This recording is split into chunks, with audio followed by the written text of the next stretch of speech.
kemudian membuat istilah ngopi bareng. Karena ini ngopi, jadi kita santai-santai saja ya Bapak Ibu. Karena kalau nggak santai, saya merasa seperti ujian ulang ini. Terima kasih atas kesediaannya Bapak Ibu dan teman-teman semua. Saya akan mulai dengan menceritakan bahwa pas di tanggal yang sama, tahun yang lalu, tanggal 26 Juni 2019, itu saya menjalani ujian tertutup disertasi.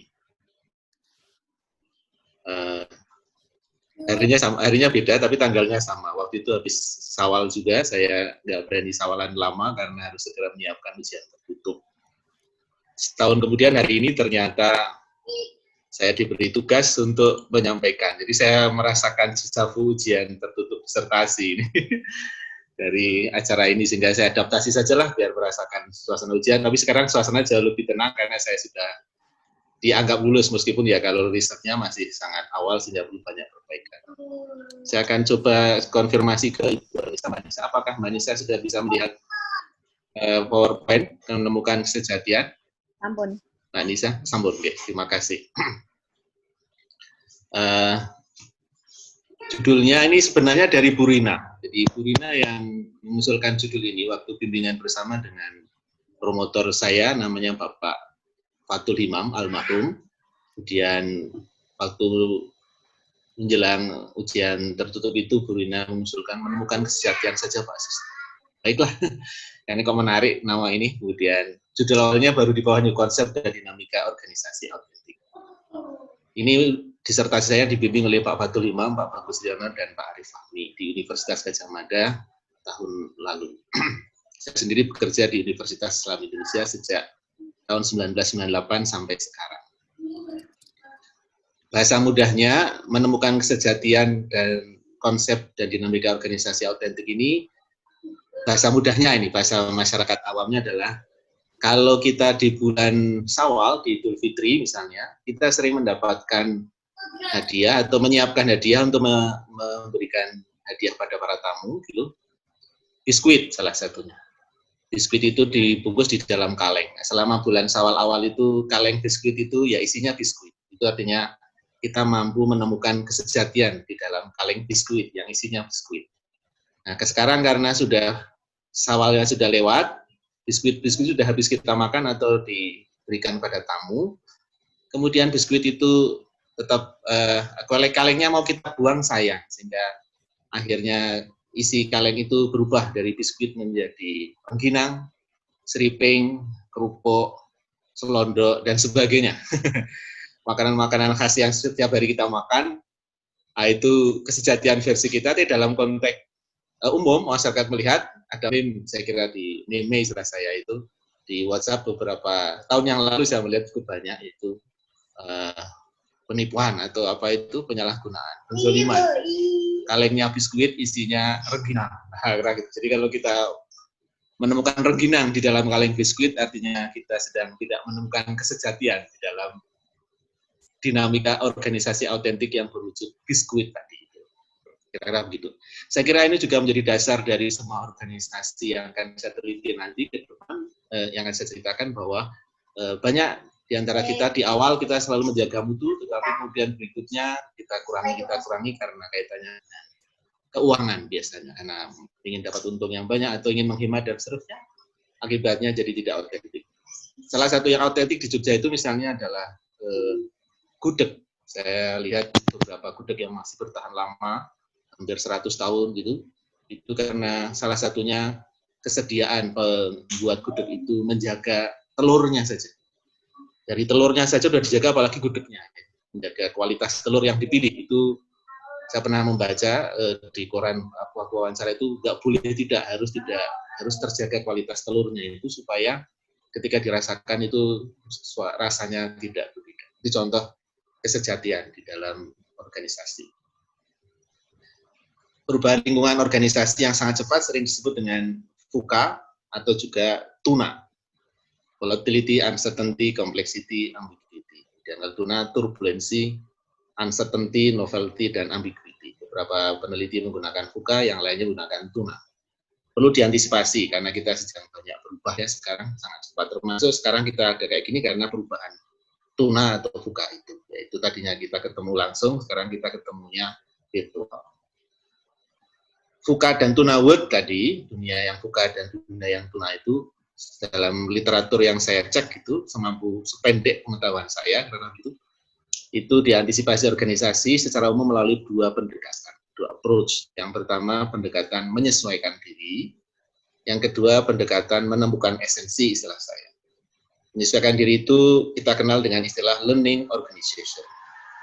Di Indonesia ada istilah rumah perubahan. Saya kira itu contoh dari konsultan manajemen yang terkait dengan learning organization. Learning organization ini telah banyak diteliti dan intinya salah satu adalah mampu meningkatkan kinerja organisasi dalam situasi yang VUCA. Itu kelebihannya. Banyak kelebihan yang lain kan paling banyak diadaptasi di seluruh dunia termasuk di Indonesia. Meskipun demikian, pendekatan ini nampaknya beberapa peneliti menganggap kurang mempertimbangkan sisi emosi. Kemudian beberapa ahli mulai belum lama saya kira mencoba untuk menemukan esensi dari suatu organisasi yang aslinya namanya itu hanya alat saja organisasi itu, yang nampaknya lebih dekat ke arah situasi humanis atau manusia dengan pertimbangan selain kognisi juga emosi. Beberapa peneliti menyebutnya dengan authentic organization atau authentic enterprise berdasarkan kajian tentang authenticity. Meskipun demikian kelemahannya adalah ini aliran yang kedua ini nggak terlalu banyak. Pendekatan kedua ini nggak banyak yang suka karena sebagian besar menyukai yang learning organization. Sehingga kajiannya menjadi terbatas. Bahkan saya cek di jurnal itu dengan judul Authentic Organization itu belum ada. Kalau di Harvard Business Review, London Business Review baru ada, tapi kalau di jurnal itu jarang. Karena sebagian besar learning organization alirannya, termasuk di Indonesia. Kemudian karena saya sedang bingung waktu itu, kemudian promotor saya juga mengatakan, kamu teliti organisasi saja, Sus. Saya juga akhirnya samina wa ta'na gitu. Saya dapat hadiah dari Burina lagi nih. Jadi Burina itu banyak membantu menolong saya ini untuk menjadi jalan saya menulis disertasi. Burina itu beri hadiah buku ini lewat beli di Amazon. Ditulis oleh dua profesor dari London Business School. Kemudian diterbitkan oleh Harvard Business Review Press tahun 2015 kalau tidak salah, judulnya Why Should Anyone Work Here? Jadi dia melanjutkan buku ini setelah menulis buku Why Should Anyone Be Led by You? Atau Authentic Leadership. Setelah mengkaji Authentic Leadership, beliau berdua mengkaji Authentic Organization. Nah, ini menjadi dasar saya untuk meneliti hal yang sama. Saya terpengaruh dua orang ini menuliskan disertasi saya dengan dibimbing oleh tadi 3 orang. Kemudian saya buat studi pendahuluan, intinya juga saya ingin menceritakan pengalaman saya. Dulu waktu tesis saya meneliti tentang kepemimpinan, sekarang saya meneliti tentang organisasi, mirip sebenarnya dengan alur authentic organization dan authentic leadership. Studi pendahuluan itu saya mencoba melihat sebuah perguruan tinggi di Indonesia, karena saya diminta isi training waktu itu sekalian saya dengan topik yang mirip-mirip, jadi saya gunakan sebagai riset awal. Pak Covey, Rob Covey, dan Profesor Garrett Jones itu membuat penelitian awal judulnya Why Anyone Work Here, tadi kan, mengapa orang itu bekerja di suatu organisasi atau di organisasi. Kemudian karena di perguruan tinggi biasanya orang itu tidak banyak yang keluar masuk atau turnovernya rendah, maka saya pakai pertanyaan mengapa Bapak Ibu tetap mau bekerja di perguruan tinggi ini. Nah, kemudian jawabannya saya kumpulkan dari 126 pegawai itu. Intinya pegawai itu merasa tetap bekerja di suatu organisasi ini karena bisa merasakan bahagia ketika bekerja di situ. Yang kedua, menemukan cinta. Ini yang menarik. Bahagia dan menemukan cinta. Dari sanalah kemudian mereka merasa bertahan karena di sana menemukan kebahagiaan dan cinta. Apa toh yang dicari dalam hidup ini? Salah satunya saya kira bahagia dan cinta. Kemudian itu yang menyebabkan mereka stay di organisasi. Kalau penelitiannya Profesor Rob Covey dan Profesor Garrett Jones itu menemukannya dream, karena ini impian saya. Kalau yang saya temukan bahagia dan cinta. Prosesnya yang ada di dalamnya, organisasi itu sering membuat orang itu bersyukur dalam beraktivitas, kemudian bisa beribadah, bisa belajar sambil bekerja, dan bisa istilah, karena saya Muslim, saya menggunakan istilah kebetulan sebagian besar pegawainya ini Muslim ini. yang khas Indonesia di Sawalan namanya silaturahim. Kemudian ada dalam organisasi yang memiliki iklim, mereka punya statement rahmatal lil alamin. Kira-kira begitu penelitian awal saya, kemudian saya ingin lanjuti dari sini. Intinya rumusan masalah saya adalah apakah konsep organisasi autentik tadi dan bagaimana dinamikanya. Sehingga saya ingin membangun konsep itu dan mengeksplorasi dinamikanya.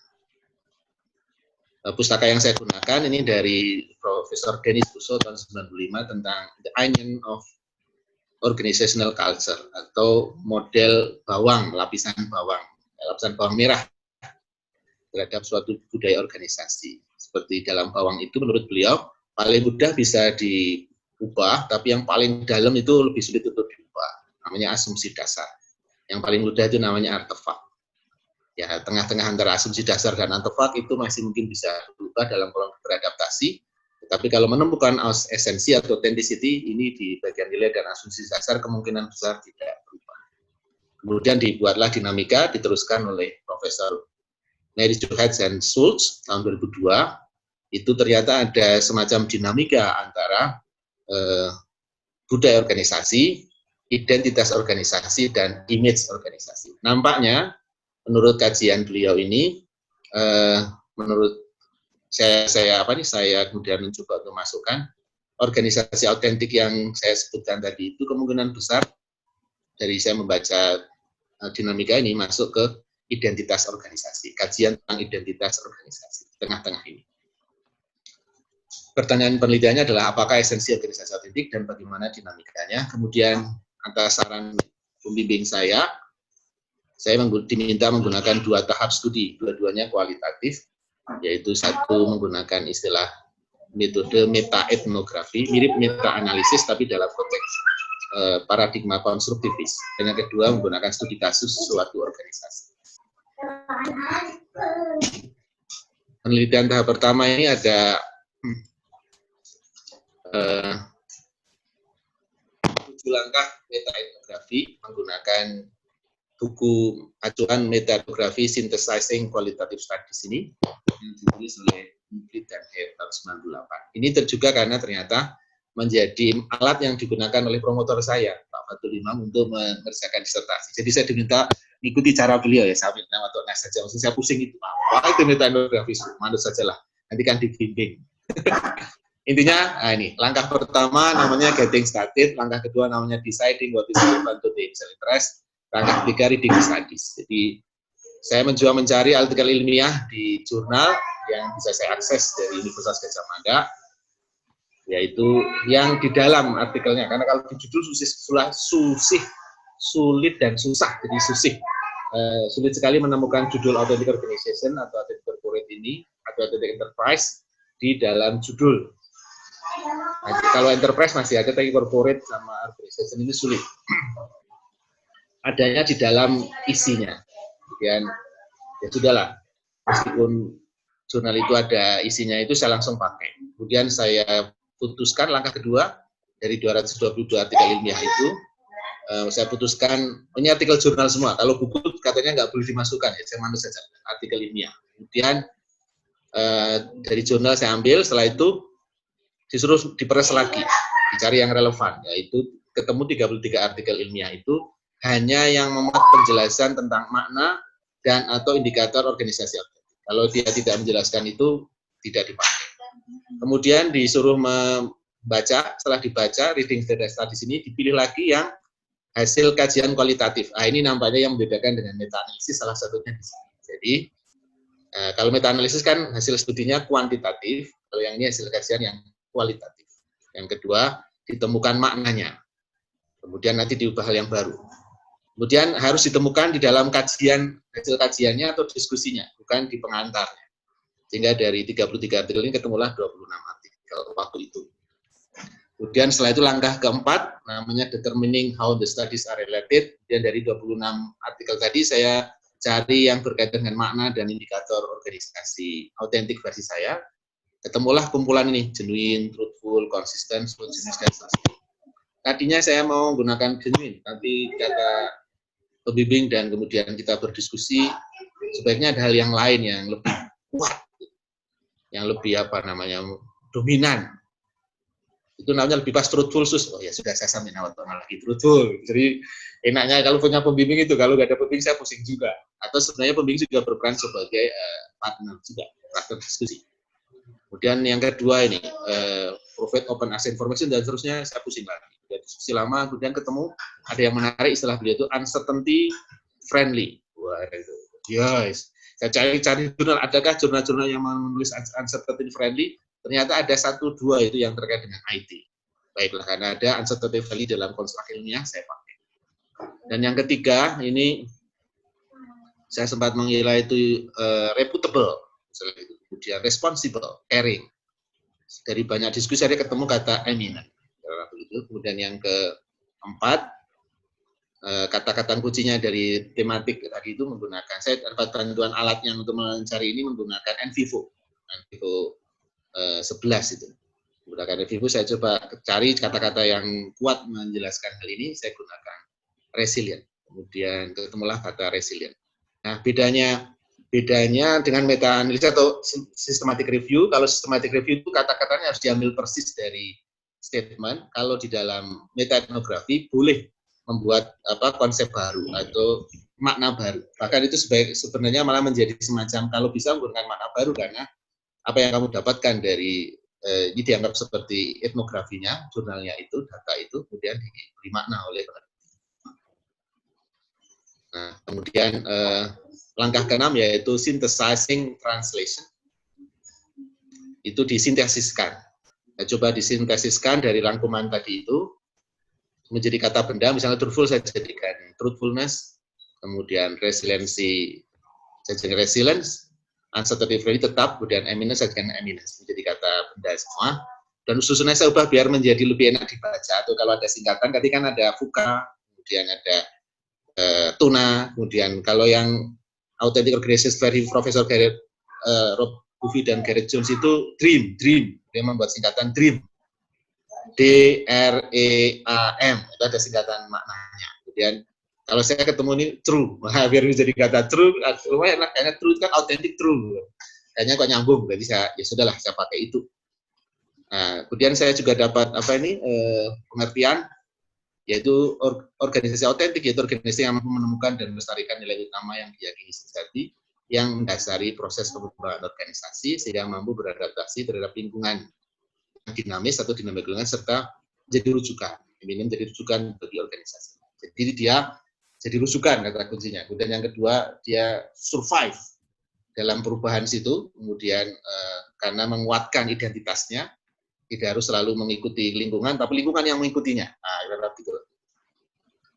Kemudian saya expressing, yang tahap terakhir adalah mengekspresikan sintesisnya di dalam konsep, sebuah konsep. Berdasarkan teori tadi, teori bawang, lapisan bawang itu, menurut saya itu yang paling bawah dalam yang nggak sulit berubah namanya truthfulness, kemudian depannya atasnya adalah resiliensi, dan yang tiga uncertainty friendly, dan yang terakhir eminence. Jadi dinamikanya menemukan nilai utama yang sejati di truthfulness itu, kemudian pengembangan organisasi dan nilai utama, salah satu resilience itu, sehingga bisa beradaptasi dalam lingkungan yang berubah, atau uncertainty friendly, dan menjadi rujukan bagi organisasi di eminence. Itu tahap pertama. Tahap kedua, saya harus mengkonfirmasi ke lapangan dengan studi kasus. Nah, saya mencoba mencari kasus perguruan tinggi yang bisa saya akses. Sebenarnya saya mau organisasi massa, tapi saya khawatir tidak cukup waktunya karena disertasi itu juga ada sekian waktu. Saya memilih yang tadi studi pendahuluan tadi itu aja. Saya cari perguruan tinggi yang pertama didirikan di Indonesia yang sekarang masih ada, dan adanya juga tidak jelek-jelek amat, juga masih bagus lah gitu. Maka saya buat studi kasus dari perguruan tinggi pertama asli, karena ada istilah autentik itu asli Indonesia. Maksudnya asli Indonesia dibuat oleh orang Indonesia. Karena Indonesia kan kita tahu dalam sejarah pendidikan tingginya dibuat oleh Belanda. Misalnya ITB itu buatan Belanda. Menjadi ITB memang Indonesia, tetapi dimulai sejak dari zaman Belanda. Demikian UI pula IPB dan kedokteran UI itu kan dari buatannya Belanda. Tapi yang buatan pertama Indonesia yang saya cari yang sampai sekarang masih ada. Itu dari sanalah saya sebut sebagai perguruan tinggi A, karena asli Indonesia itu saya singkat A. Saya ambil sumber data dari wawancara, kemudian diskusi wawancara kelompok yang berisi sekitar 20 orang. Jadi sebenarnya kalau wawancara digabung sekitar 24 orang. Kemudian self report, terus artikel ilmiah tentang perguruan tinggi itu, buku tentang perguruan tinggi itu, berita tentang perguruan tinggi itu dari website internal dan eksternal. Nah, saya pakai gunakan NVivo lagi. Kemudian saya buat ini semacam fase atau organizational life cycle. Jadi perjalanan hidup kehidupan organisasi PTA itu yang saya bagi di dalam 5 fase. Saya mohon maaf, sebenarnya fasenya tidak seperti ini aslinya. Jadi aslinya itu seharusnya gambarnya ya ada naik turunnya, cuma saya sampai sekarang masih agak malas ya, mohon maaf Bapak Ibu, saya agak malas untuk membuat fase yang lebih mudah karena yang ada di yang saya tahu ini semacam juga organisasi yang berkembang dan sekarang mungkin sedang fase matangnya gitu, sehingga namanya saya sebut sebagai fase autentikasi. Ada 5 fase: formasi, transisi, modernisasi, transformasi, dan autentikasi. Kalau yang begini saya terpengaruh oleh penelitian tentang kepemimpinan, karena kepemimpinan itu di tahun 2000-an itu rame, transformational leadership, kemudian dia dikritik oleh para peneliti, dan para pengkritik itu membuat teori kepemimpinan yang baru namanya authentic leadership. Dari sanalah kemudian saya mencoba untuk mengikuti perjalanan hidup organisasi ini. Fase formasi adalah organisasi itu, PTA itu lahir dan berjuang, menguatkan nilai dasarnya, merumuskan tujuan inti. Nilai dasarnya yang saya temukan menurut saya ini ibadah dan perjuangan. Jadi itu kampusnya itu, atau perguruan tingginya itu nilai dasarnya ibadah dan perjuangan. Kemudian bersumber dari ajaran, itu kampus Muslim, ajaran Islam, dan nilai luhur bangsa Indonesia. Nilai dasar ini, kata wawancara dan tadi itu terus saya gabungkan, laksana akar yang kuat, yang menghunjam ke dalam tanah. Nah, kemudian tujuan inti organisasi itu ada 3, kelembagaan, keluaran, dan ideologi. Yang menarik ini, saya kira ini menarik menurut saya dalam tujuan itu organisasinya. Menurut saya yang menarik yang tujuan ketiga itu, tujuan ideologi. Menegasikan imperialisme, kalau ini saya kira kita sepakat, tapi yang menarik juga ada kapitalisme ala dunia barat. Ini yang menarik ini. Jadi apa mungkin di zaman sekarang kita menegasikan kapitalisme, sedangkan Cina saja akhirnya dia ikut kapitalisme sehingga bisa sukses, tadinya sosialisme. Nah, ini yang menarik. Tapi tujuan ideologi yang diterapkan dulu katanya begitu di pendirinya, katanya saya sama saja lah. Kemudian tujuan kelembagaan mempertemukan agama dan pengetahuan, jadi tidak sekuler. Ini saya kira ini khas ya, organisasi-organisasi berbasis agama. Alumninya diharapkan menjadi pemimpin bangsa yang cerdas, cakap, dan utama. Kalau ini saya kira hampir perguruan tinggi yang lain itu bisa. Di fase transisi ini, yang kedua namanya fase transisi. Jadi perguruan tinggi itu mengalami peralihan secara internal maupun eksternal, kemudian menemukan sebuah identitas, tadinya namanya sekolah tinggi menjadi universitas. Setelah itu fase modernisasi, menyesuaikan diri dengan tuntutan atau tadi uncertainty friendly gitu, sehingga layak dianggap sebagai universitas yang sejajar dengan perguruan tinggi lain, mengalami pertumbuhan kualitatif melalui kepemimpinan yang lebih berorientasi akademik daripada tadi orientasi untuk hidup. Yang keempat, transformasi. Misalnya kepemimpinannya juga transformasional gitu, mengalami peningkatan mutu akademik sebagai perguruan tinggi swasta. Kenapa swasta? Karena kalau perguruan tinggi itu negeri, maka sebenarnya bukan perguruan tinggi itu yang punya nilai dasar, tapi pemerintah Republik Indonesia. Kalau swasta itu kan berhak untuk mengurus dirinya sendiri. Jadi mereka lebih otonom atau lebih otentik, lebih bisa otentik dibandingkan perguruan tinggi. Kalau perguruan tinggi itu meskipun otentik, tapi ya autentiknya pemerintah itu tergantung pemerintah punya kebijakan apa, dia ngikut saja. Namun pada sisi lain menghadapi permasalahan terkait implementasi nilai dasar, biasa gitu ya, kalau orang sudah mulai dunianya kuat atau materinya kuat, biasanya nilai dasarnya jadi melemah. Itu salah satu dinamika saja. Sehingga pada fase kelima ini organisasi itu berusaha menemukan kembali dan melestarikan nilai dasar dan tujuan inti organisasi yang diyakini sejati sebagai landasan perencanaan strategis dan kebijakan organisasi, atau kalau dalam bahasa pengembangan organisasi ini seperti rebirth gitu, mencoba lahir kembali. Atau bahasa lainnya saya gunakan istilah autentikasi. Bahasa lainnya saya kira ada rebirth, lahir kembali. Kayak orang habis Ramadan itu lahir kembali dalam situasi yang bersih, agar autentifikasi. Kemudian saya coba gunakan NVivo dari data itu. Dari tadi yang studi pertama kan ada 4 dimensi gitu, apakah organisasi itu muncul istilah-istilah itu dalam analisis konten, selain analisis konten juga analisis teks gitu. Ada istilah kejujuran, kemudian keramahan terhadap ketidakpastian, keunggulan dan ketangguhan. Saya memulai istilah baru dari sini, kejujuran, keramahan terhadap ketidakpastian, keunggulan dan ketangguhan. Yang tidak autentik sebaliknya namanya kepalsuan, penyimpangan, kesewenang-wenangan, dan ketidakkonsisten.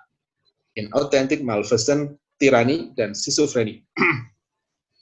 Ya, dari data itu yang saya temukan dari bantuan Envivo itu sekitar 70% ya, 70%, 75% itu cenderung ke autentik, yang 25% inautentik. Apakah PTA termasuk itu? Ya, ada sisi inautentiknya juga, tapi nampaknya cenderung ke autentik. Analisis awal saya, mungkin saya salah juga, tapi ya data saya begitu, Rita. Ada sisi kualitatifnya, karena ini penelitian kualitatif. Ada statement yang menarik menurut saya. Pada tahun 2017 itu terjadi masalah moral, gangguan moral di situ, atau penindasan, tirani di situ oleh salah satu unsur di perguruan tinggi itu, mahasiswa dan alumni. Kemudian meskipun rektor itu tidak terlibat secara langsung, karena dia merasa bertanggung jawab, dia mengatakan yang dikutip di surat kabar ini dari internet saya dapatkan, statementnya begini, saya mundurkan diri dari rektor. Ini sebagai pertanggungjawaban moral, tanggung jawab penuh direktur sebagai pimpinan, bukan wakil rektor atau mahasiswa. Sampaikan maaf kami kepada seluruh bangsa Indonesia telah mencemarkan dunia pendidikan dengan tindak kekerasan yang seharusnya tidak boleh terjadi. Sebagai pimpinan dan tanggung jawab moral, saya mundurkan diri. Kesalahan bukan pada anak buah, kesalahan mutlak pada pimpinan. Saya juga memohon maaf sebesar-besarnya karena telah mencoreng nama baik pendidikan di Indonesia. Bagi saya itu saya maknai sebagai epifani dalam organisasi autentik, ketika dia turn down ke bawah, dia mencoba menemukan sisi nilai aslinya, yaitu nilai moral, tanggung jawab moral, kemudian tadi kejujuran. Kejujuran tidak berubah, yaitu dia jujur mengakui itu sebagai pertanggungjawaban moral, dia mundurkan diri meskipun tidak diminta untuk mundurkan diri, dia mengundurkan diri. Pembahasannya adalah, kalau dari konsep tadi, metaetnografi, saya menemukan bahwa organisasi autentik memiliki 4 dimensi, yaitu truthfulness, uncertainty friendly, resilient, dan eminent. Atau truthfulness, resilient, uncertainty friendly, dan eminent. Disingkat true. Itu seperti gasing. Begitu, ibarat gasing yang berputar, bawahnya gasing itu, kekuatan yang dia untuk berputar itu truthfulness-nya, kemudian supaya organisasi tetap berputar seperti mainan gasing, karena sebenarnya organisasi itu juga organon, artinya juga mainan atau alat itu kanan kirinya itu perlu ramah terhadap ketidakpastian untuk menyesuaikan diri, oke, tapi harus didasari kejujuran, jangan sampai tidak jujur menutupi kebohongan, menutupi masalah, menutupi tadi hal-hal yang tidak bermoral, ditutupi untuk bisa agar lewat dari ketidakpastian itu tidak baik. Dia tetap harus jujur, seperti tadi dicontohkan oleh pemimpinnya jujur. Kemudian karena itulah kemudian ada ketangguhan di situ, sehingga lingkungan akan melihat dia bisa survive atau eminence. Nah, ada juga konsep organisasi autentik ini dari literatur yang saya dapatkan itu mirip pohon buah. Jadi kebetulan dalam wawancara salah satu respondennya, beliau mengatakan seperti pohon buah yang akarnya kuat, menjam ke dalam tanah, kemudian pohonnya kokoh, daunnya lebat, dan buahnya banyak. Dan ketangguhan itu, akarnya saya gunakan sebagai metafora dari truthfulness, batangnya ketangguhan, daunnya yang suka menyesuaikan perubahan itu, karena kalau kurang air dia akan mengurangi, masuk biar buahnya banyak, itu daunnya harus dikurangi. Nah, itu menyesuaikan terhadap ketidakpastian, kemudian dampaknya adalah buahnya lebat dan harum serta matang. Mudah-mudahan sih begitu, tidak dikarbit. Dalam konteks organisasi di PTA tadi, truthfulness adalah ibadah dan perjuangan, kemudian uncertainty friendly-nya dengan kerjasama, ketangguhannya dengan menjaga kualitas atau sistem mutu, kemudian eminentnya dengan menjadi berkah atau menginspirasi organisasi lain, berkah bagi organisasi dan masyarakat. Kemudian ini sama tadi, akarnya ibadah perjuangan, batangnya kualitas, daunnya kerjasama, dan buahnya berkah dan menginspirasi. Dan dinamikanya, jadi ceritanya perguruan tinggi itu dulu didirikan oleh bangsa Indonesia, pemimpin bangsa Indonesia yang waktu itu mau merdeka. Jadi perguruan tinggi ini didirikan beberapa bulan atau beberapa hari sebelum Indonesia merdeka. Dengan harapan besok yang isi kemerdekaan siapa? Ya para mahasiswa itu, karena begitu.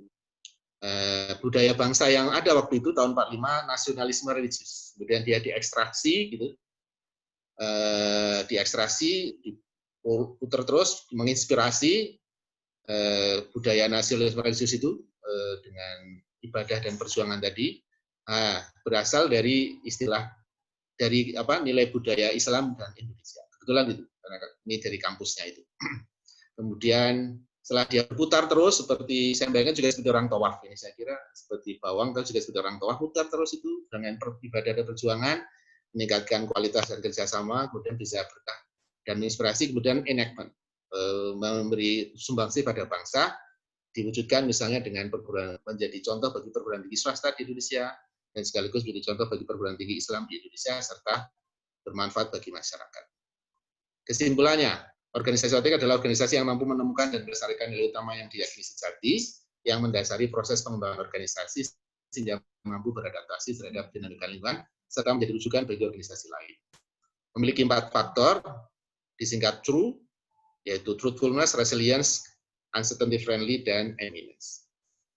Dan dinamika tadi PTA diketahui memiliki indikator sebagai organisasi otentik, ibadah dan perjuangan merupakan nilai utamanya yang mendasari kualitas pengembangan organisasi untuk beradaptasi dalam dinamika perubahan lingkungan melalui kerjasama yang menghasilkan keberkahan sehingga menginspirasi dan menjadi rujukan bagi organisasi lain. Diketahui pula memiliki indikator organisasi tidak otentik meskipun lebih sedikit, yaitu ketidakkonsistenan, kesewenang-wenangan, penyalahgunaan, dan peniruan atau inauthenticity. Keterbatas penelitian saya pada waktu itu. Penelitian tahap yang kedua yang kasus meskipun terdapat data eksternal, sebagian data yang diperoleh berasal dari dokumen internal yang dilaporkan menggunakan kalimat yang cenderung menguatkan citra organisasi, sehingga tampak positif tadi ya. Adanya koordinasi dari Kemeristek-Dikti yang regulasinya lebih sentralistik mengakibatkan situasi VUCA dan tuna di perguruan tinggi di Indonesia relatif lebih kecil dibandingkan organisasi bisnis lain. Meskipun telah dilakukan antisipasi melalui beberapa strategi pemantapan kredibilitas penelitian, misalnya juga saya harus diskusi dengan antar-rater, dengan para pembimbing, 3 orang pembimbing dan penguji ya, 6 penguji. Peneliti yang memiliki identitas juga sebagai anggota organisasi bisa jadi mengalami kontaminasi. Rekomendasinya, ya salah satunya antar-rater tadi diperbaiki, kemudian ke depan saya ingin mengajak kita semua, saya mau promosi ini sebagaimana alhamdulillah saya tahun 2006 meneliti kebenaran profetik, sekarang sudah punya komunitas, saya ada paling nggak ada 37 yang mensitasi dan ingin meneliti hal yang sama, saya punya semacam komunitas kebenaran profetik. Di situ saya berharap mudah-mudahan ada yang tertarik bergabung bersama saya untuk meneliti organisasi otentik versi Indonesia. Perlu dilakukan penelitian mengenai validitas dan nilai alat ukur karena belum saya buat waktu itu, sekarang sedang proses organisasi otentik. Faktor yang pengaruhi, dampaknya, kemudian kita buat model, serta intervensi untuk meningkatkan organisasi otentik. Saya kira demikian, terima kasih banyak, dan semoga Allah meridhai. Terima kasih Mbak Anissa. Terima kasih Bapak Ibu semuanya. Assalamualaikum warahmatullahi wabarakatuh. Waalaikumsalam. Terima kasih Pak Sus atas pemaparannya yang sangat menarik ya Bapak Ibu. Kemudian sekarang kita tiba pada saatnya sesi tanya jawab. Tadi sudah ada penanya yang masuk yaitu dari Mas Yoga Ahmad Ramadan. Silahkan Mas Yoga untuk mulai bertanya. Mas Yoga saya kenal ini. Oh ya, silakan Mas Yoga.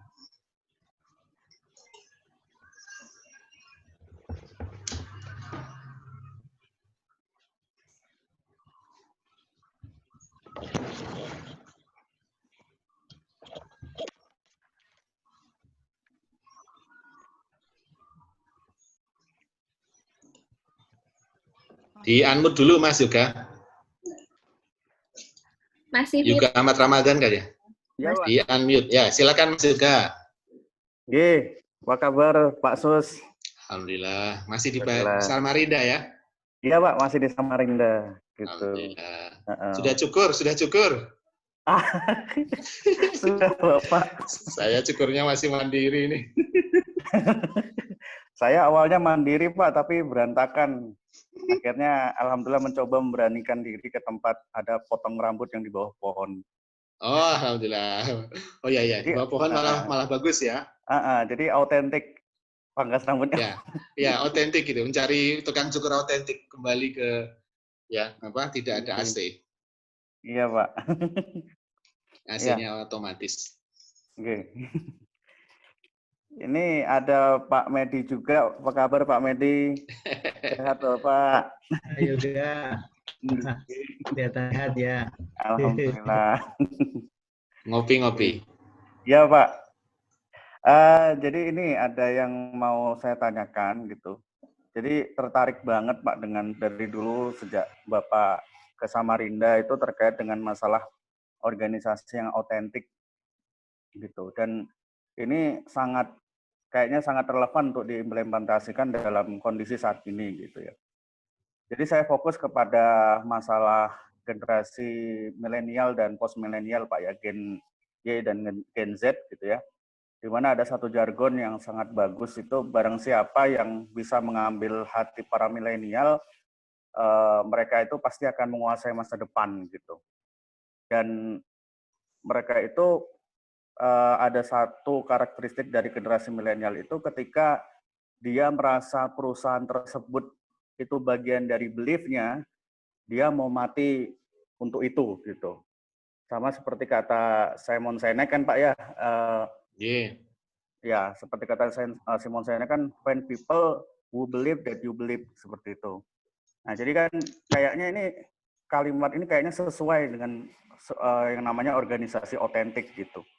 Jadi pertanyaan saja, bagaimana sih membangun sebuah organisasi yang otentik yang dapat mengikat generasi milenial dan post milenial gitu. Apakah harus membuat sebuah organisasi baru dari awal lagi, atau kita bisa bangun itu dari perusahaan yang sudah atau organisasi yang sudah berjalan begitu lama, yang kemudian notabene mungkin masih masih dijalankan oleh para generasi X ataupun generasi baby boomer gitu. Dan kemudian saya juga tertarik ya Pak, bagaimana mengimplementasikan autentik ini ke dalam pengasuhan, ke dalam parenting gitu, yang relevan dengan kondisi saat ini, kondisi pandemi dan revolusi 4.0, dan kira-kira bagaimana pandangan Bapak terkait itu nanti kalau misalkan terjadi juga revolusi 5.0 seperti itu Bapak. Itu dulu pertanyaan saya Bapak, semoga Allah meridhoi Bapak. Amin, dan amin. Allahumma amin. Amin. Amin, terima kasih doanya. Semoga untuk Bapak Ibu semua ya, dan masuk juga begitu, dan segenap keluarga. Makasih atas masukannya Mas Ahmad, juga Ahmad Ramadan. Ini gimana Mbak Nisa? Saya tanggapi atau menunggu tanggapan dari teman? Oh iya, baik, terima kasih. Bukan berarti saya paham ya, tapi saya juga sedang belajar bersama Mas Yoga dan Bapak Ibu semua. Saya akan gunakan yang ditulis dulu oleh Profesor Rob Goofy dan Gareth Jones tadi. Beliau menceritakan, namanya cocok untuk milenial, organisasi yang autentik itu organisasi yang disingkat dengan DREAM. Salah satu DREAM yang pertama adalah different. Organisasi itu menghargai perbedaan. Kalau istilah kita itu mengakui keberagaman, juga mengakui keragaman ya, menghargai perbedaan, menghormati perbedaan sebagai rahmat, ya gitulah. Mengakui anggota organisasi merasa dia dihormati, mendapatkan respect dari organisasi atas keunikannya, karena begitu. Jadi mengapa para generasi milenial kemudian tertarik tetap berada di organisasi itu, karena dia dihargai keunikannya atau different, perbedaannya itu dihargai. Dan yang kedua, R itu radical honesty. Jadi bahasa mudahnya tahu yang sebenarnya. Jadi istilah Jawa itu ada bloko suto. Jadi di mata organisasi, di mata pegawai atau anggota organisasi itulah bloko suto kepada anggotanya. Bloko suto atau menceritakan yang sebenarnya terjadi itu apa. Ini tidak ditutup-tutupi. Ini kan terjadi authentic leadership dan authentic organization itu dikaji karena terjadi kasus penutupan data terkait dengan saham itu di Enron, yang di konsultannya adalah Arthur Andersen Consulting. Dulu ada cabangnya di Jakarta besar sekali pada tahun 90-an itu. Saya pernah ikut salah satu perusahaan saya yang saya ikuti kerja itu pernah dapat konsultan dari Arthur Andersen itu. Sahamnya itu ditutupi sehingga pemegang saham dan masyarakat tidak tahu kalau sebenarnya ada masalah. Sebenarnya itu terjadi juga ya di BUMN, beberapa BUMN di Indonesia ya, ditutupi datanya. Kalau yang sekarang terjadi penutupan data COVID agar mendapatkan apa itu hijau, daerah hijau itu juga menutupi data kenyataan. Di Indonesia pun sekarang juga menjadi problem karena beberapa dianggap. Tapi saya nggak akan bilang itu terlalu luas, sama Mas, saya terlalu lebar. Jadi radical honesty, anggota organisasi merasa bahwa pimpinan dan ya pemegang kebijakan di organisasi itu membuat kebijakan yang para pegawai itu tahu tanpa harus mendapat pengetahuannya malah dari luar, dari medsos atau dari yang lain-lain. Jadi mereka tahu apa yang sebenarnya terjadi di organisasi, atau radical honesty. Kejujuran yang radix, yang apa, yang mengakar, yang sebenarnya tahu apa yang sebenarnya terjadi, bukan yang dikatakan. Yang dua. Kemudian yang ketiga,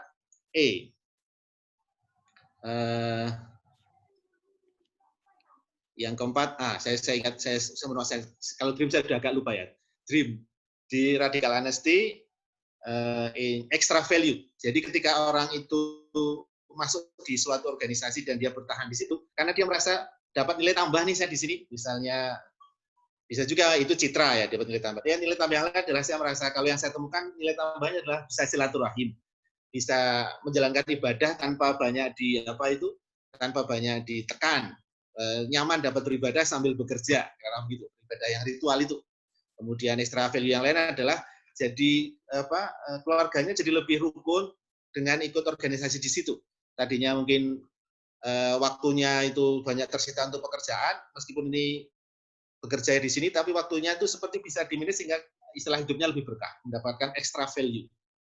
Kemudian yang keempat, authenticity. Jadi menemukan kesejatian. Nah, itu authenticity, kesejatian.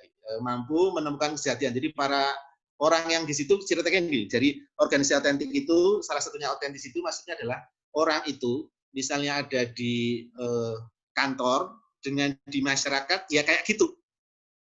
Itu autentik. Jadi Mas juga bisa lihat saya itu di foto saya pakai peci gitu. Karena saya kalau di rumah juga pakai peci dalam konteks itu yang publik. Kalau peci saya untuk yang di rumah karena keluar rumah yang sekarang saya gunakan yang putih yang bisa dicuci. Karena yang ini kan nggak bisa dicuci sekarang. Karena kalau sudah keluar ini harus dicuci, padahal peci hitam ini nggak bisa dicuci. Sehingga saya pakai peci itu untuk yang di dalam ruangan. Kalau di luar ruangan saya pakai peci yang bisa dicuci. Saya kira Mas juga melihat saya juga, tapi bukan hanya penampilan fisik, tapi saya kira teman-teman SD saya misalnya sampai sekarang mengatakan ya sus itu kayak gitu, gitu lah. Authenticity itu salah satunya gini, ada yang berubah dari kita yaitu mungkin ketuaan atau ada tambahan kumis yang memutih, rambut memutih, meninggalkan dunia hitam, karena itu dan seterusnya, badan lebih gemuk itu dibandingkan dulu. Tapi ada yang sama, salah satunya bisa dilihat dari ekspresi wajahnya cenderung sama. Kita lihat, makanya ada acara itu foto 10 tahun yang lalu dengan sekarang, ekspresi wajahnya masih sama apa enggak? Kalau fisiknya saya kira berbeda, ekspresi wajah kalau yang autentik itu akan sama. Saya jadi juga mengamati suami istri yang atau suami istri yang rukun itu wajahnya cenderung ekspresinya mirip. Sebaliknya suami istri yang sedikit berbeda terus sedang punya masalah, wajahnya tiba-tiba ekspresinya itu berbeda. Ya kita lihat bisa cek dari fotonya. Itu menarik karena saja. Nah, di dalam organisasi juga begitu, authenticity itu antara lain bisa dilihat dari apakah ekspresi wajah yang ditunjukkan orang-orang di organisasi itu bahagia atau menemukan cinta, atau dia ketakutan semuanya. Nah, kalau ketakutan semua, autentik juga, ya autentik, tapi harus cek tadi, radical honesty, kemudian dream, different, kemudian M-nya adalah meaning. Mereka itu, ini diteliti oleh Brina, menemukan meaningful di dalam work-nya. Jadi, kerjanya itu punya makna. Saya itu ternyata kerja, misalnya maknanya adalah perjuangan. Kerja itu ibadah.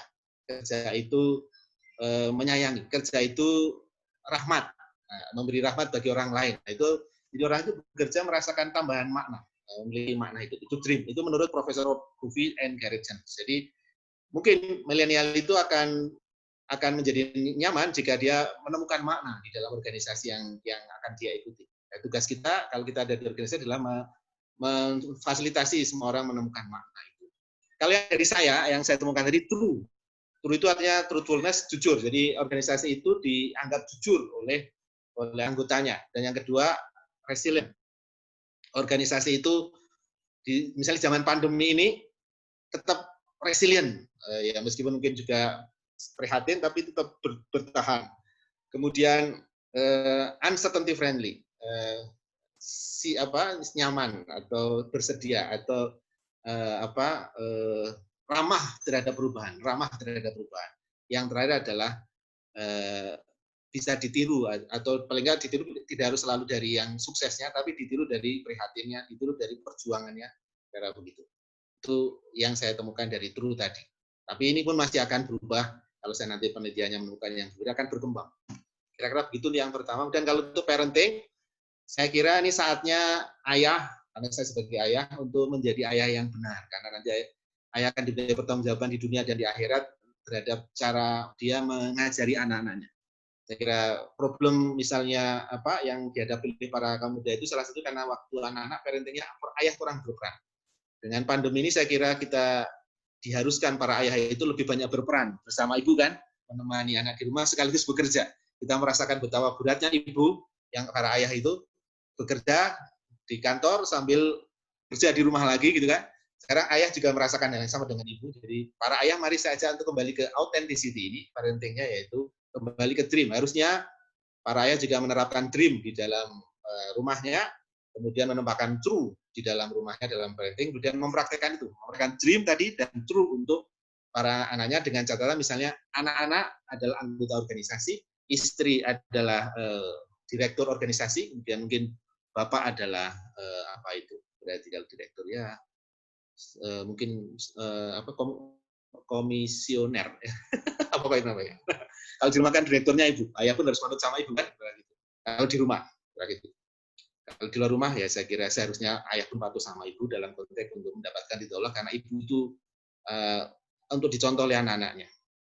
Paling mudah misalnya adalah kalau ayah atau suami itu menghargai istrinya, ini keluarga yang saya ceritakan yang lengkap. Kalau ayah itu menghargai istrinya, maka anaknya akan menirunya. Nah, sebaliknya kalau ayahnya belum ya istighfar untuk para ayah. Kemudian karena saya ayah maka saya menasihati para ayah saja.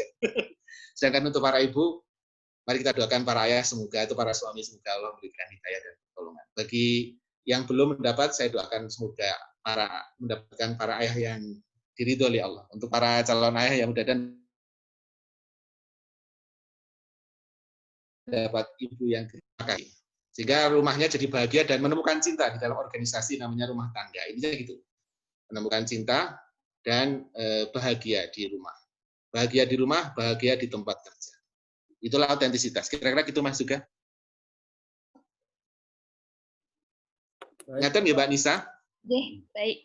Matur suwun Pak Sus, monggo kalau ada Bapak, Ibu, atau Mas, Mbak yang lainnya mungkin yang berbagi tidak harus bertanya, berbagi kan ini kayak ngopi ya Mbak Nisa. Santai ngopi, tidak harus bertanya, mungkin berbagi. ujian Boleh, lagi boleh gitu ya Pak. tapi tadi ada yang tadi Pak Sus tadi bilang, boleh. Kan lagi ngopi nih ya.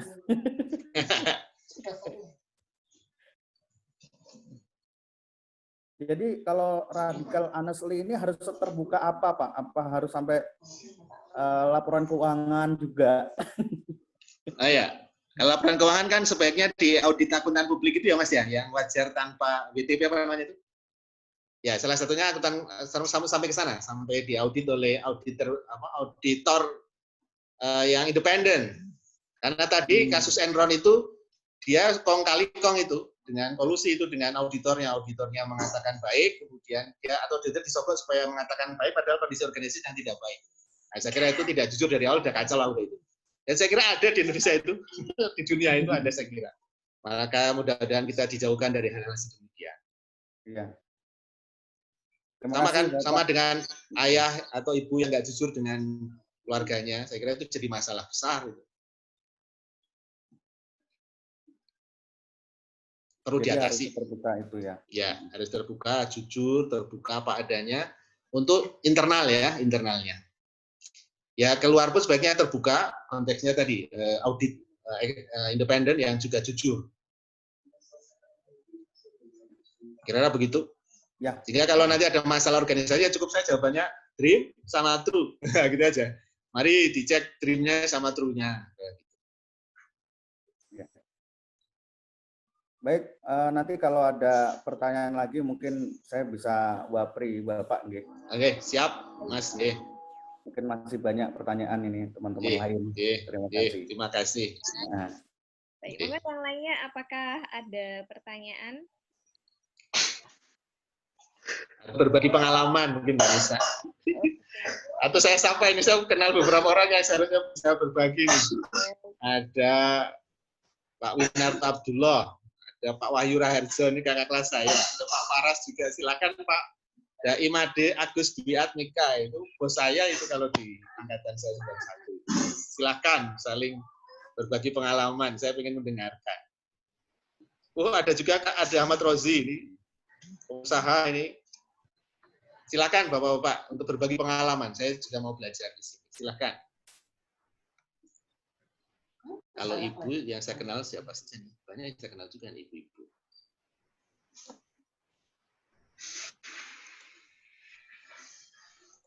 Tidak ada ya Mbak Nisa?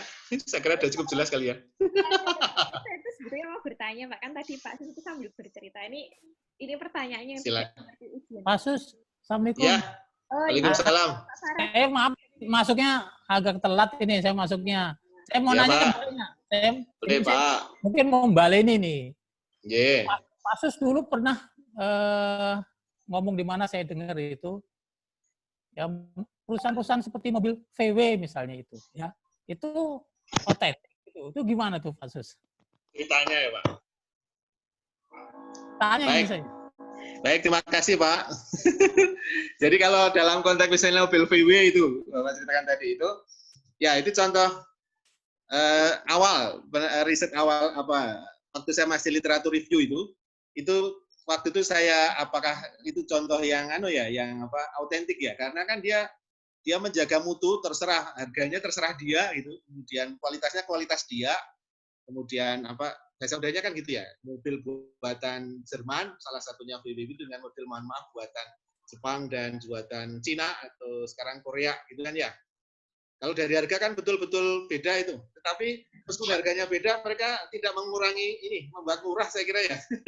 Tetap aja harganya segitu, kualitasnya segitu, karena itulah model-model mobil Eropa itu karena mereka lebih dekat ke arah autentik memang, menurut saya sih begitu. Jadi mereka mencoba menjaga betul kualitasnya, karena dengan yakin mereka menjaga kualitasnya, orang lain nanti akan menghormati kualitas itu, akhirnya ya yang pengen membeli yang mahal. Contohnya Burina itu Pak, Paras. Burina itu kan nggak kerso itu, mobil selain, mohon maaf ya saya sebut merek buatan Jerman itu, waduh.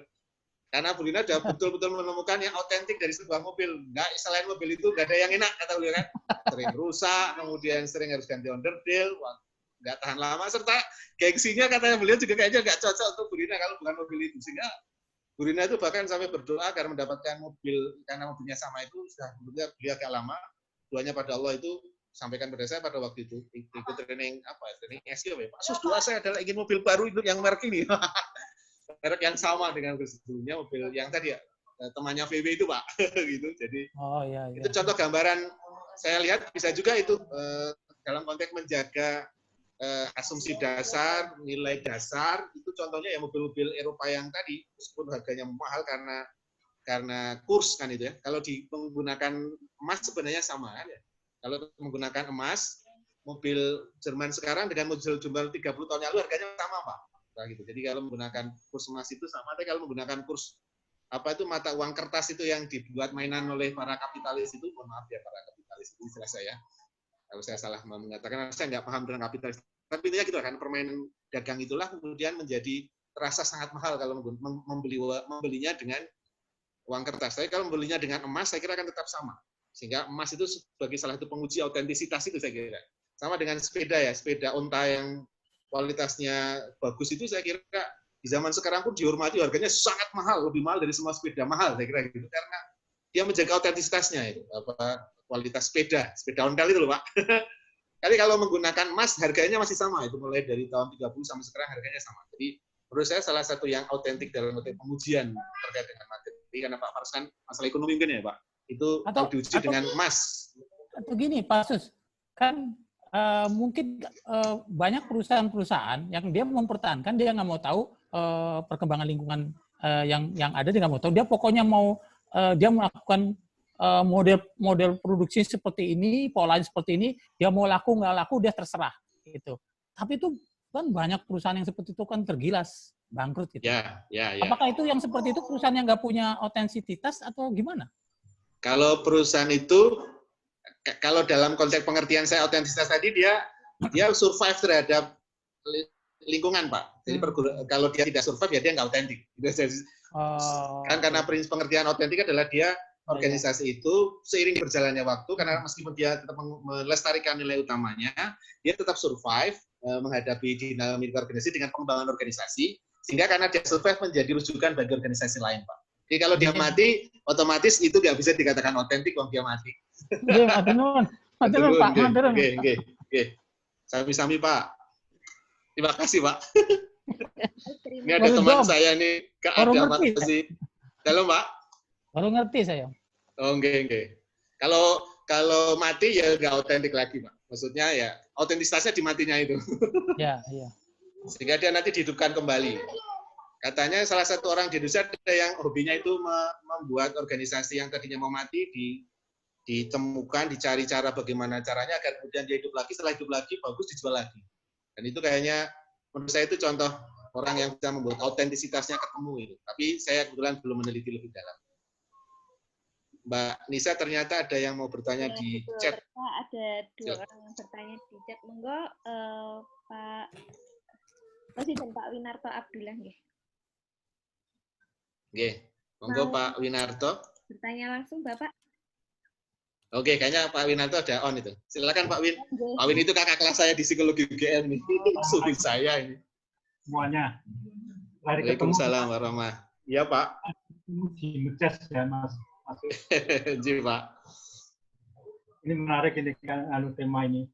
Saya itu sedang menghadapi menangani satu klien gitu ya. Nanti aja, Mas. Perusahaan. Terdengar jelas nggak suaranya, Pak? Terdengar jelas, Pak. Oke. Jadi pertanyaan saya itu intinya bagaimana membangun otentisitas terkait perbedaan kepentingan stakeholders. Oh. Ini khususnya serikat pekerja atau pekerja karyawan dan owner pimpinan ya. Jadi saya ceritakan secara singkat kasusnya. Perusahaan ini ingin merubah salary scale ya. Oke. Kenapa? Menurut ownernya harusnya 1 liter untuk 7 km. Sekarang ini karena kesalahan setting dulu. Jadi 7 liter untuk 1 kilometer gitu. Oh. Ya, cost dan profitnya itu misalnya. Nah, terkait dengan value dan prinsip sebenarnya jelas. Hatinya karyawan itu juga tahu bahwa ini nggak benar. Tetapi untuk meluruskan kembali itu susah kan, setengah mati kan. Pendekatan negosiasi yang keras. Nah, saya membayangkan alangkah lebih mudahnya kalau otentisitas itu terbangun, bangun ulang gitu ya. Karena mungkin kalau dia sudah pernah bagus berarti ditemukan, Pak. Ditemukan ulang, ya. Jadi kalau dalam riset saya itu biasanya ini kan berarti organisasi itu pernah bagus ya, Pak. Berarti ya, karena dia bisa menjadi menurun. Apa betul begitu, Pak? Sebenarnya kalau pernah bagus itu juga. Ya juga. Otentisitas. Karena sistem yang dibangun oleh ownernya juga, karena ada sejarahnya ya, sejarahnya kalau diceritakan mungkin nggak apa-apa. Tapi dulu pernah sistemnya tuh baik, tapi karena perjalanan perusahaan ini ganti pemilik dan sebagainya, akhirnya terjadilah penyimpangan sistem sehingga yang sekarang terjadi itu karyawan diuntungkan, sementara owner baru sadar tuh. Oh ini 7 liter untuk 1 kilometer. Saya maunya 1 liter untuk 7 kilometer. Seperti itu ya. Nah, saya dengan teman-teman tim itu ada beda pendapat. Pendapat saya kembali ke nilai-nilai dan prinsip-prinsip kita tanamkan kembali ke stakeholders. Baik pimpinan ownernya itu menjadi santun terhadap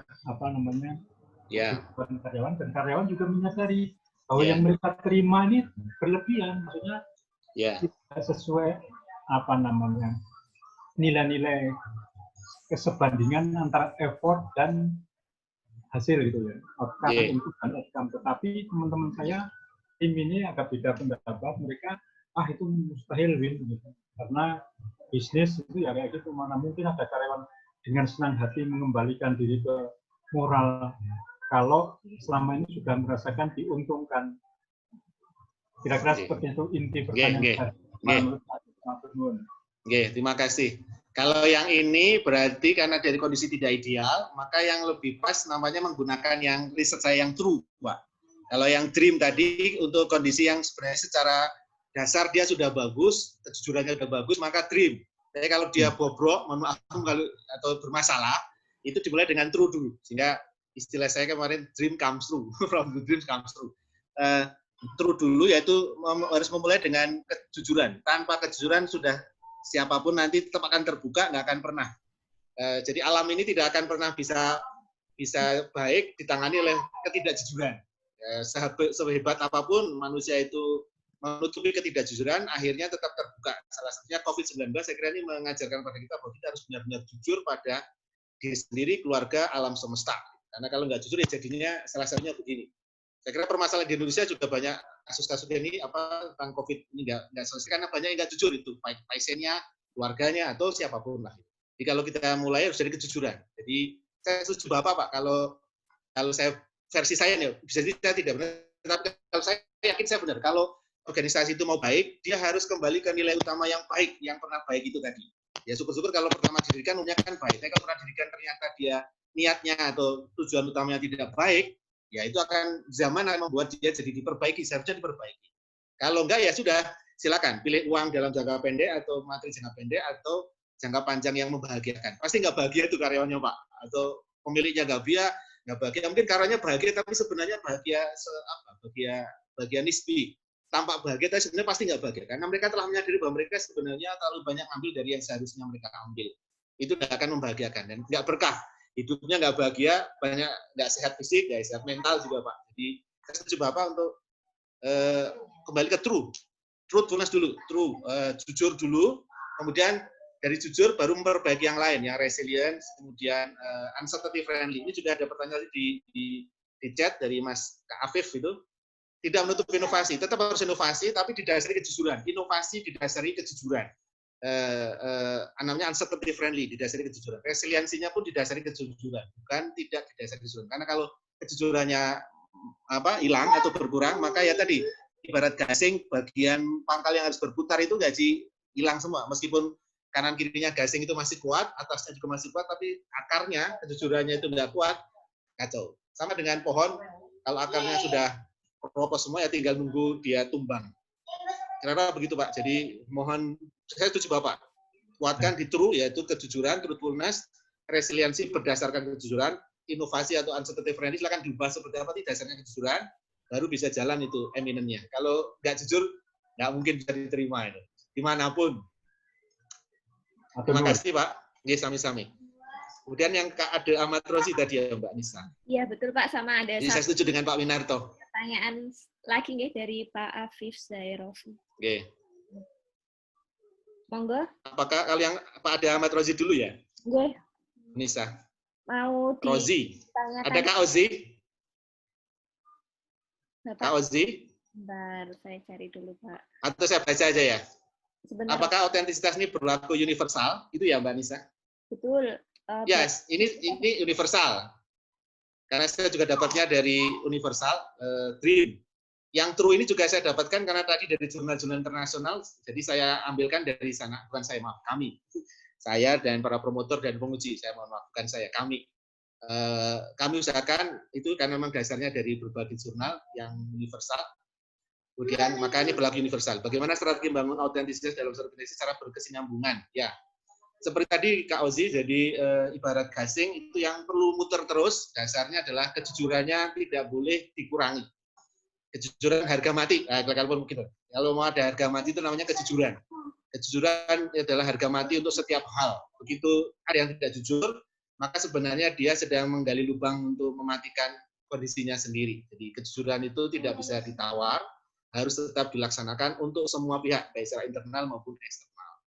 Kemudian kata kunci berikutnya, selain jujur, dia juga harus mencoba menyesuaikan diri dengan lingkungan dengan dilandasi kejujuran. Dia harus terbuka terhadap perubahan dengan dilandasi kejujuran. Kata kuncinya begitu. Jadi terbuka terhadap perubahan dan mencoba mengatasi masalah, tapi landasannya kejujuran. Ya. Kira-kira begitu. Terima kasih Pak Sus. Terima kasih kembali. Ini kan biasanya organisasi itu dalam periode tertentu akan mengalami perubahan, baik itu komisaris, apakah itu direktur, gitu kan. Nah, seringkali dua posisi itu biasanya yang nanti akan mewarnai ini arah organisasi. Maksud saya, bagaimana kita memastikan dalam tanda petik bahwa otentisitas itu terjaga dalam sebuah organisasi yang meskipun berganti-ganti pimpinan, berganti-ganti pejabat, gitu kan, sehingga semangatnya, elangnya itu masih tetap terjaga. Begitu, Pak Sus. Ya, terima kasih. Jadi memang kalau dalam konteks ini ada istilah yang itu ya, sistem mutu ya, sistem mutu dari organisasi yang perlu dijalankan sehingga siapapun pemimpinnya itu dia akan mengikuti sistem mutu itu. Sistem mutu yang tadi kalau dalam konteks autentik adalah true tadi, kejujuran, kemudian resilience, uncertainty friendly, dan eminence. Jadi sistem mutunya dibangun. Nah memang kajian atau riset tentang authentic organization itu sebenarnya bukan riset yang mengawali. Yang riset yang mengawali adalah authentic leadership. Jadi authentic organization itu dimulai dari authentic leadership-nya. Di organisasi yang autentik itu kajiannya. Kajiannya itu adalah dari kajian pemimpinnya yang autentik, kemudian dia membuat budaya organisasinya menjadi budaya. Sebagaimana risetnya Edgar Schein itu ya. Jadi pemimpin itu sangat kuat pengaruhnya terhadap budaya. Jadi kalau dalam konteks yang organisasi, yang pertama dibuat sistem mutu agar dia autentik, dan yang kedua dijaga nih dengan kalau merekrut pemimpin, memilih pemimpin, mohon dicari pemimpin yang autentik. Nah, pemimpin yang autentik tadi juga kebetulan ada 4 itu, cirinya kalau yang autentik itu. Kalau di dalam ciri benar autentik itu, yang pertama cirinya adalah self awareness. Pemimpin yang autentik itu pemimpin yang dia memahami kelebihan dan kekurangannya, sehingga dia kalau mengambil keputusan yang terkait dengan kelemahannya, dia akan minta pendapat dan dia mengikuti karena dia paham kelemahannya. Kalau dia tahu kelebihannya, maka dia yakin kalau saya sudah benar, saya tinggal mendapatkan dukungan dari sekitarnya, stakeholder dan termasuk komisaris itu, kemudian dia mengambil keputusan. Jadi dia didalih self-awareness, dia paham tentang dirinya. Kemudian yang kedua, relational transparency. Dalam berinteraksi dengan orang lain, beliau itu transparan, bersedia untuk menerima masukan dan memberikan masukan, dan jujur tadi menjadi masuk di situ. Kemudian yang ketiga namanya balance processing. Jadi dia memproses informasi dulu dari semua pihak, termasuk yang membencinya, tidak hanya yang menyukainya saja. Dia menerima masukan itu sama baiknya, sama sikapnya, baik menerima masukan yang mendukungnya maupun yang menolaknya, diterimanya, kemudian diproses, dicari objektivitasnya, baru dia ambil keputusan. Yang terakhir adalah semua itu dilandasi oleh moral,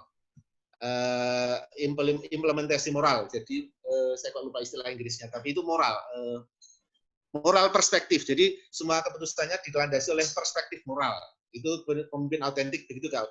Kalau yang autentik yang versi saya teman saya waktu tesis, itu pemimpinnya harus titik, amanah, tabligh, dan fatona. Jadi pemimpin itu harus jujur pada Tuhan, jujur kepada diri sendiri, dan jujur pada alam semesta. Kemudian yang kedua itu amanah. Amanah itu artinya setia kepada Tuhan, setia kepada diri sendiri, dan setia kepada alam semesta. Kemudian kalau yang tabligh itu artinya terbuka kepada Tuhan, terbuka kepada diri sendiri, terbuka pada alam semesta. Yang keempat, baru fatona. Jadi tahapannya sidik dulu, amanah, kemudian setelah itu tabligh, yang tiga baru fatona. Bukan dimulai dari fatona dulu. Fatona itu cerdas dalam menjadi problem solver. Memang dia butuhkan awalnya cerdas, tapi cerdasnya bisa jadi oleh kejujuran, kemudian setia kepada Tuhan, kemudian terbuka terhadap Tuhan. Karena kalau cerdas tapi dia tidak jujur pada Tuhan, tidak setia pada Tuhan, dan tidak terbuka kepada Tuhan, itu siap-siap organisasi itu akan menjadi pemimpinnya tidak otentik. Karena begitu. Itu Kak Ozi. Ya, terima kasih Pak Sus. Terima kasih. Sama-sama. Mantap. Terima kasih. Baik Pak, masih ada satu pertanyaan nggih, mungkin yang terakhir nggih Pak, karena jamnya sudah menjelang jam 17 seperti itu, dari Pak Afif Zairofi. Pertanyaannya adalah, organisasi yang autentik apakah menutup pintu inovasi? Ya. Mungkin Bapaknya mana nih? Kalau dia menutup pintu inovasi, berarti nggak autentik, Mbak. Jadi kalau dia tidak inovasi, nggak autentik. Karena autentik itu yang true, bagian U-nya itu, bagian U itu uncertainty friendly. Dia harus ramah terhadap ketidakpastian. Jadi dia ramah terhadap, kemudian menemukan inovasi. Jadi kalau dia menutup pintu inovasi, ya dia cuma merasa otentik tapi tidak otentik gitu. Jadi merasa otentik saja, hanya bagian yang jujur saja, tapi kemudian dia tidak mau jujur pada alam, hanya jujur pada dirinya sendiri, bahkan dia tidak jujur pada Tuhan, karena Tuhan meminta kita untuk itu.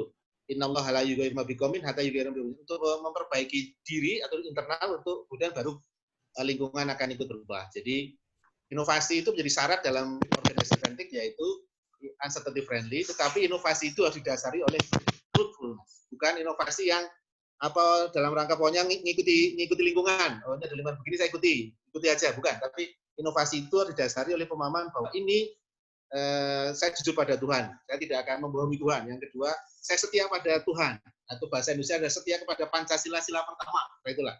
Kan jadi masalah, menjadi masalah di Indonesia adalah karena kita mengatakan saya Pancasila, tetapi kita lupa mengamalkan Pancasila, sila pertama aja lah. Katanya semuanya ketuhanan yang Maha Esa kalau Pancasila itu. Maka semua kegiatan kita harus landasi percaya pada Tuhan, atau tahu bahwa Tuhan itu Maha tahu. Istilah Jawanya Gusti Allah ki ora nate sare. Karena Gusti Allah ora nate sare, maka kita harus sadar bahwa semua kegiatan kita harusnya dilandasi oleh kesadaran, seperti kalau saya ke rumah sakit kalau di Jogja dari Panti Rapih atau Bethesda itu kan para dokter dan perawatnya, saya melayani Tuhan melalui melayani pasien. Nah, itu disasari oleh ketuhanan yang Maha Esa. Kalau di rumah sakit Islam saya kira otomatis gitu, karena ibadah pada Tuhan. Jadi dimulai semua kegiatan harusnya berdasarkan lillahi ta'ala, atau ketuhanan yang Maha Esa, itu namanya kejujuran, dan berinovasi. Tetapi kenyataannya di Indonesia kan kita akhirnya banyak, bagi kasusnya Pak Winanto ya, yang mendasari bukan perasaan ketuhanan, tetapi keuangan yang Maha Berkuasa. Ya, itu masalah di Indonesia. Ketika ketuhanan yang Maha Esa diganti menjadi keuangan yang Maha Berkuasa, kacaulah sudah sila berikutnya, pelaksanaannya. Tapi kalau menghafalkannya kita masih, pelaksanakannya yang menurut saya itu ada catatan untuk Pancasila itu. Harusnya diamalkan itu. Harusnya. Saya juga berusaha, yaitu pertama minimal ketuhanan yang Maha Esa harus diamalkan. Kalau semua orang Indonesia mendasari kegiatannya tapi dengan sadar akan ketuhanan yang Maha Esa, saya kira itu salah dikunci masalah.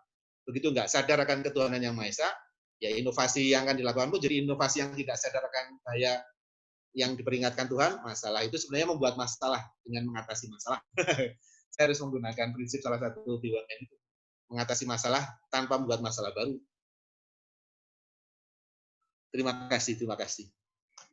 Baik, matur suwun Pak Sus atas diskusi. Sama-sama Bapak Ibu. Nggih, insya Allah. Sama-sama Mbak Nisa. Sangat menarik juga nggih untuk dikaji lagi tentang apa itu namanya organisasi autentiknya, seperti itu, di mana organisasi yang autentik ini tadi prinsipnya adalah dream dan true gitu. Bagus banget gitu. From the dream becomes true. Ya, dan tentunya dari mimpi menjadi kenyataan. Ya, gitu. Dream becomes true. Juga sudah terjawab gitu ya. Berarti untuk organisasi autentik ini memang tadi kan kalau di kasus yang diberikan oleh Pak Sus itu Pak Sus tadi kan mencuplik dari perilaku pemimpinnya begitu ya. Tetapi sebetulnya untuk organisasi autentik sendiri ini karena dia merupakan budaya dalam organisasi, kalau saya tidak salah tangkap begitu ya Pak. Ini bisa dilestarikan dengan menggunakan sistem begitu nggih, yang ada di dalam organisasi. Cenderung ke identitas organisasi, Mbak Nisa. Iya, betul. Selain dengan keteladanan dari pemimpinnya, kalau saya tadi juga. Nggih. Baik. Terima kasih. Karena waktunya sudah habis, sebetulnya tadi saya diberitahu oleh Pak Sus, seharusnya waktunya 1 jam saja seperti itu. Tetapi ini tadi kita sudah melebihi dari waktunya karena memang sangat menarik begitu. Jadi insya Allah kita akhiri terlebih dahulu sesi pada sesi pada sore hari ini. Seperti itu. Terima kasih atas partisipasi Bapak Ibu semuanya pada sore hari ini. Semoga bermanfaat. Juga terima kasih sekali kepada Pak Sus yang sudah memaparkan diskusi yang sangat menarik seperti itu. Insya Allah menginspirasi untuk membentuk organisasi autentik seperti itu. Tadi itu saya tuh penasaran Pak, kenapa Pak Sus tidak melakukan penelitian tentang organisasi profetik gitu, tapi nanti saya tanyakan pribadi aja deh sama Pak Sus. Iya, ya sebenarnya itu profetik tapi namanya autentik. Baik, terima kasih semuanya. Mohon maaf jika ada yang kurang berkenan, insya Allah kita ketemu lagi dalam diskusi Sama-sama. yang keempat. Nah, Sama-sama, saya juga mohon maaf. bocoran nih, diskusi yang selanjutnya itu kapan gitu kan. Seperti itu nanti mohon ditunggu saja infonya insya Allah. Baik, terima kasih. Marilah kita tutup bersama-sama. Siap. Alhamdulillah. Alhamdulillahirabbil alamin. Alhamdulillahirabbil alamin. Terima kasih Bapak Ibu semua. Sama-sama Bapak. Terima kasih. Semoga Allah meridhoi. Selamat Pak Sus. Terima kasih Pak Faras. Sama-sama ya. Besok Pak Faras, bisa. Ya, Pak Faras bulan depan. Atau Bapak Ibu mohon menghubungi Mbak Anissa. Siapa tuh Bapak Ibu berkenan mengisi Mbak Anissa? Bapak Ibu yang ada di sini hadir kan bagus-bagus itu tadi yang bertanya itu gantian cerita.